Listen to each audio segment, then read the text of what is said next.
Bismillahirrahmanirrahim. Assalamualaikum warahmatullahi wabarakatuh. Waalaikumsalam warahmatullahi wabarakatuh. Selamat malam. Salam sehat untuk kita semua. Terima kasih kepada teman-teman dari kelompok 3 yang telah mengerjakan analisa potensi kebangkrutan perusahaan menggunakan metode Altman. Adapun kelompok 3 yang terdiri dari saya sendiri, Bian, kemudian Mas Asep Sudarja, Mas Devi Fiansyah, Mbak Revi Fiona, Mbak Ronalia, serta Mbak Siti Nur Aziza.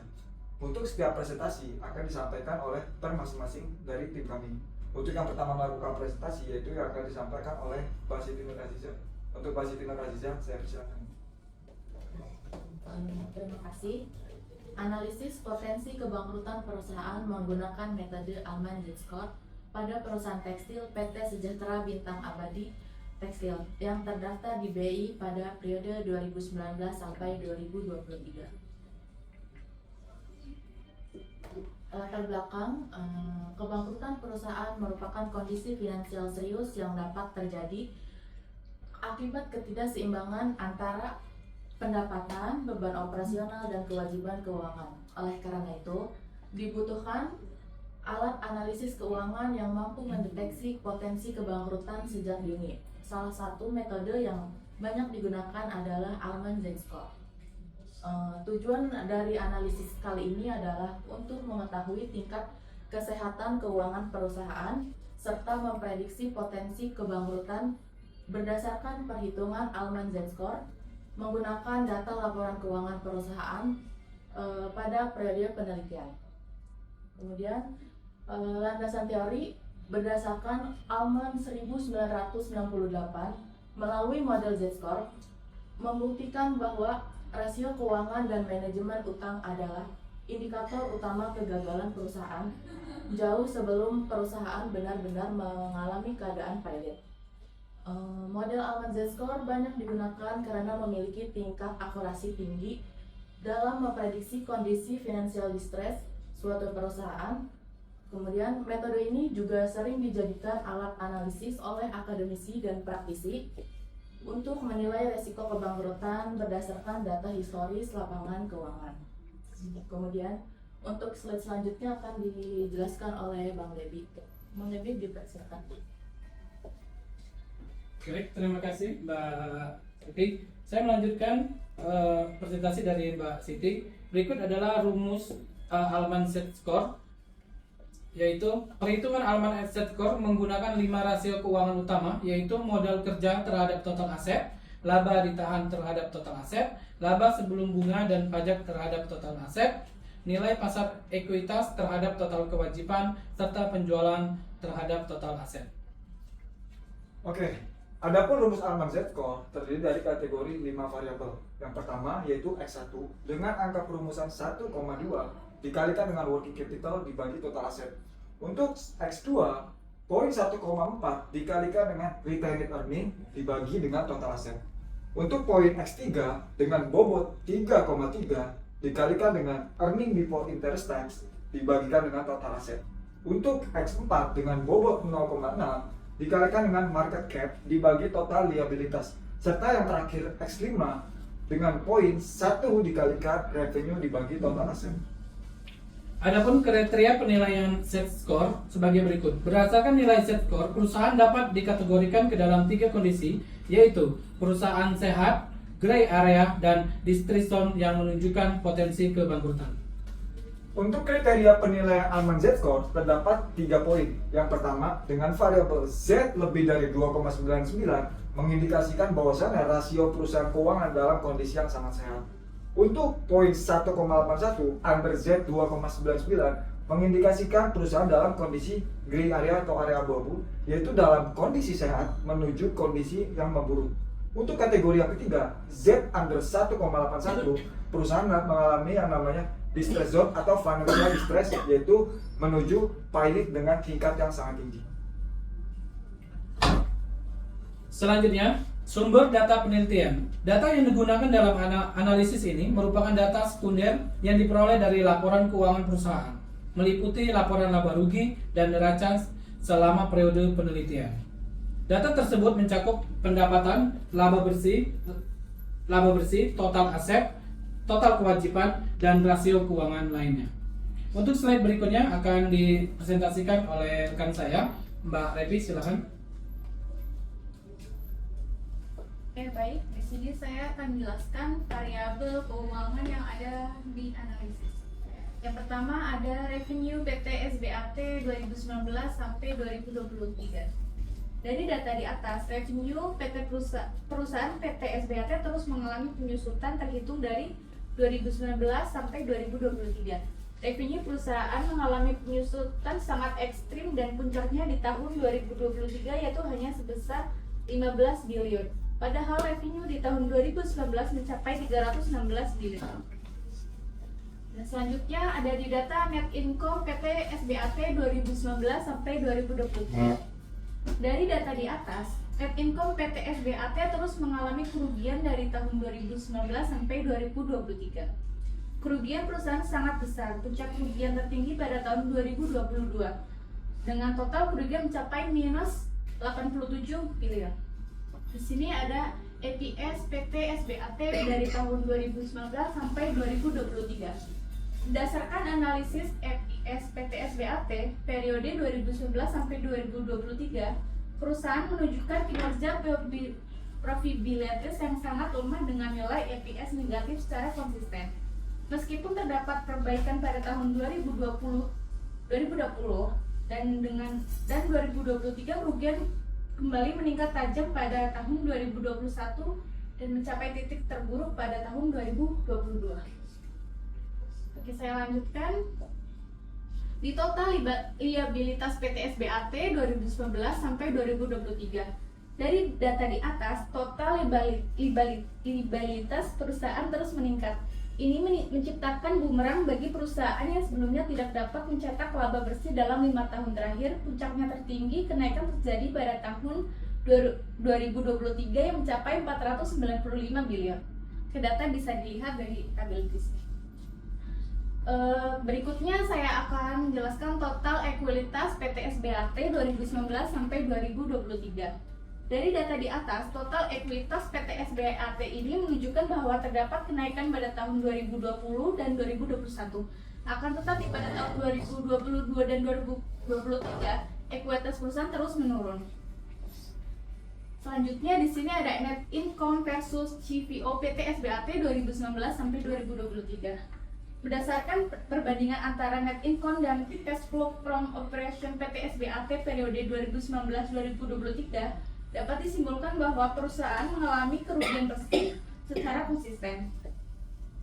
Dengan arus kas operasional yang berfluktuasi tajam, ketidaksesuaian antara laba bersih dan arus kas operasi menunjukkan rendahnya kualitas laba serta lemahnya kinerja operasional.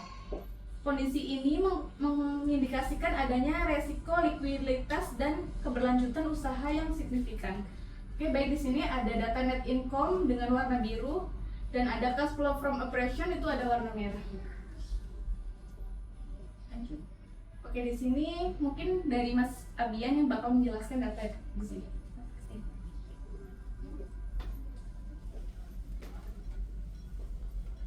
Oke, sebelumnya saya ucapkan terima kasih terhadap Mbak Revi yang telah mempresentasikan beberapa variabel keuangan yang kami analisa. Adapun selanjutnya, dengan sebelum data yang kami sampaikan, berdasarkan sumber IDX atau Indonesia Stock Exchange, kita mencari rasio harga pasar saham. Dari kondisi fundamental yang sangat buruk, revenue yang terus menurun, serta utang yang terus meningkat, kita bisa lihat secara variabel saham, puncak kenaikan tertinggi di tahun 2021 dengan kondisi perusahaan yang masih cukup stabil, namun memiliki kondisi abu-abu atau gray area berdasarkan kategori Altman. Kita bisa lihat untuk all time high itu berada di tahun 2021, serta mencapai all time low atau kondisi terendah itu di tahun 2023 dengan harga yang cukup stabil, serta puncaknya itu berada di tahun 2024 yang hanya dihargai 1000 lembar per saham. Atau kita bisa simpulkan pada tahun 2021 market cap perusahaan PT SBAT itu mencapai 965 miliar rupiah. Pada tahun 2024 kita bisa simpulkan bahwa market cap PT SBAT itu hanya di angka 5 miliar rupiah.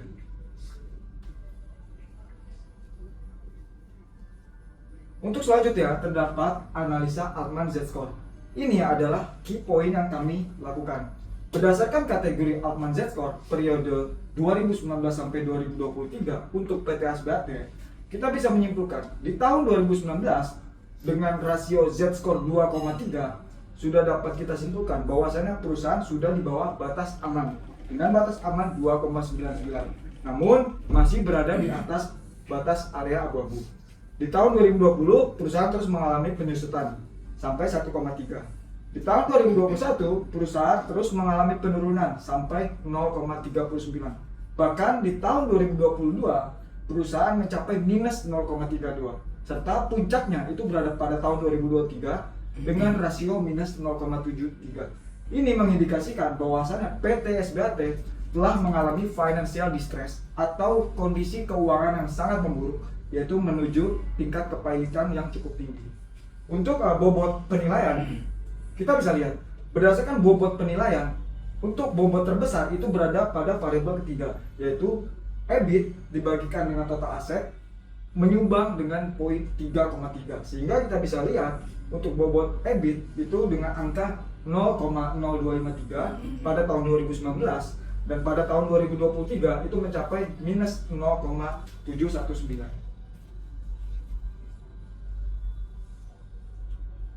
Untuk selanjutnya, selain kami menganalisa Altman Z-Score, kami juga menganalisa sensitivitas variabel makroekonomi terhadap industri tekstil. Sebelumnya, untuk memperkuat teori kami di Altman Z-Score, kami menggunakan rasio pendukung, yaitu berdasarkan data makroekonomi. Kita bisa lihat, pada tahun 2020, penjualan sales pada industri tekstil yang kami dapatkan dari Kemenperin itu mencapai minus 8,8 biliar. Untuk grafik 2 kita bisa lihat, di tahun 2017, grafik menunjukkan kenaikan yang cukup baik sampai dengan tahun 2019, bahkan mencapai all time high. Namun pada tahun 2020, grafik mengalami penurunan yang cukup signifikan dari all time high-nya, sehingga kita bisa menyimpulkan bahwasanya industri tekstil dan pertumbuhan mengalami gejolak ekonomi yang cukup besar pada tahun 2020. Untuk selanjutnya, kita bisa lihat berdasarkan pertumbuhan industri tekstil dan pakaian jadi dari tahun 2019, dari tahun 2011 sampai dengan tahun 2020, kita bisa lihat 2011 pasar mengalami kestabilan cukup baik. Pada tahun 2014 sampai dengan 2018 pasar mengalami penurunan yang cukup signifikan. Namun di tahun 2017 pasar mengalami kenaikan yang sangat signifikan, serta di tahun 2020 pasar mengalami keanjlokan yang sangat tinggi. Karena kita bisa simpulkan di tahun 2020 terdapat beberapa case, salah satunya adalah COVID-19.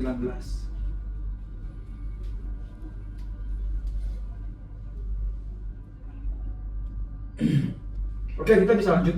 Untuk selanjutnya berdasarkan makroekonomi, jika kita mengacu pada perbandingan masing-masing industri, kita bisa lihat bahwasannya penjualan tertinggi atau kestabilan tertinggi itu berada pada industri makanan atau konsumer. Kalau kita berpacu pada tekstil sendiri menyumbang dengan poin terendah untuk pasar Indonesia. Berdasarkan neraca perdagangan dalam industri tekstil dan pakaian jadi, kita bisa lihat dominasi penjualan itu ditopang oleh pasar ekspor atau pasar global. Untuk pasar lokal atau impor itu mengalami kenaikan yang cukup baik, namun tidak didominasi dengan dorongan yang kuat jika kita berbandingkan pada pasar ekspor. Untuk selanjutnya, berdasarkan nilai ekspor pakaian jadi dan pakaian tekstil pada tahun 2013 sampai dengan tahun 2020 dengan rasio USD miliar, kita bisa lihat di tahun 2013 penjualan cukup signifikan, relatif stabil. Di tahun 2016 mulai turun sampai dengan puncak pada tahun 2020 mengalami penurunan sangat signifikan. Karena memang selain variabel-variabel tersebut, kita bisa menyimpulkan bahwasannya tahun 2020 COVID-19 itu mengindikasikan bahwasannya sensitivitas makroekonomi itu menopang memburuknya kinerja pada PT SBAT.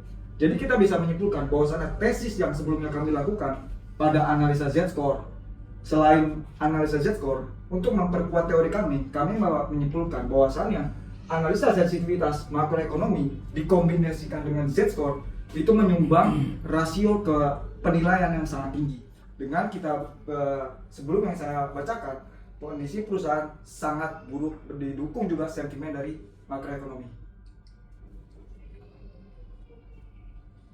Untuk selanjutnya, terdapat beberapa step yang akan disampaikan oleh teman saya, Mbak Rona, Untuk Mbak Rona, saya persilakan. Baik, terima kasih untuk Mas Dian atas penjelasannya.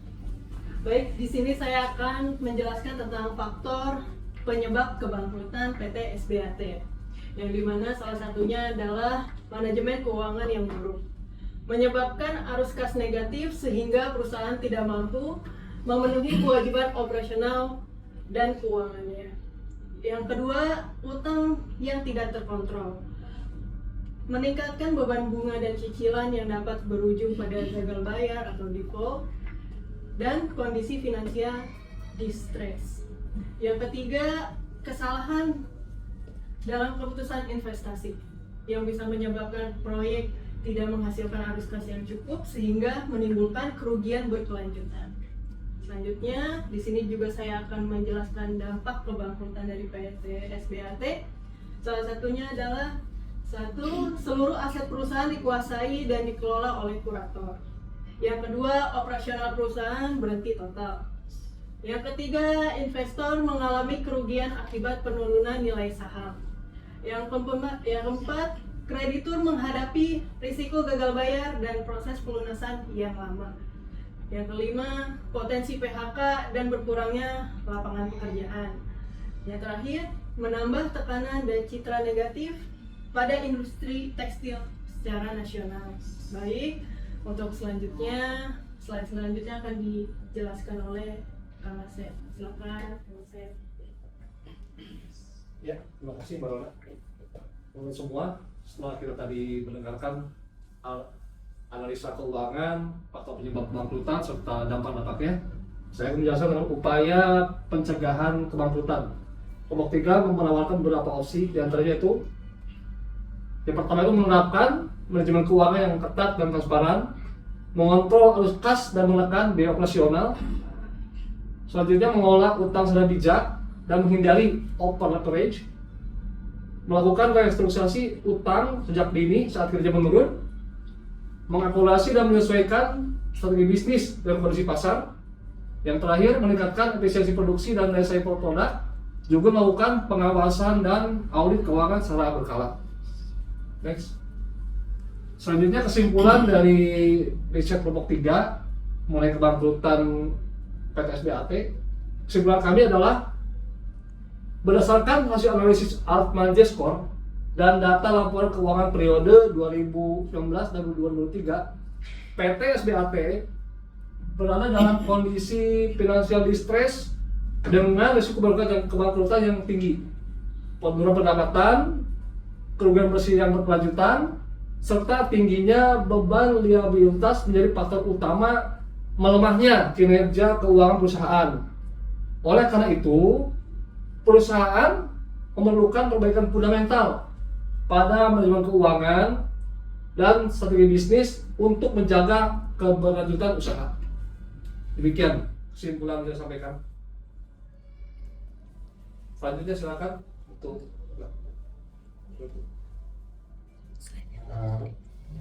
Oke, sebelumnya saya mengucapkan terima kasih kepada teman-teman dari kelompok 3. Saya ucapkan terima kasih banyak yang telah bekerja sama dengan baik serta mempresentasikan hasil dari analisa yang kami lakukan. Dari kesimpulan besar ini, kita bisa menyimpulkan bahwasannya kondisi kebangkrutan perusahaan tidak hanya didorong oleh aktivitas internal, namun dapat berpengaruh pada sensitivitas makroekonomi global. Sehingga analisa Altman Z Score yang kami lakukan dikombinasikan dengan teori makroekonomi, kami mendapat rasio yang sangat baik dalam menilai kondisi perusahaan. Nah, demikian dari kelompok 3 yang dapat kami sampaikan. Jika ada masukan atau saran, kami persilakan. Sebelumnya saya akhiri, kurang lebihnya mohon maaf. Wassalamualaikum warahmatullahi wabarakatuh. Waalaikumsalam.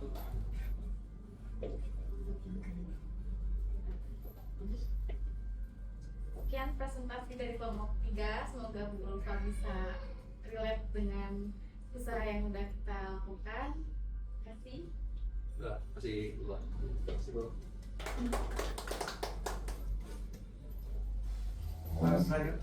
Sip. Dan bagus.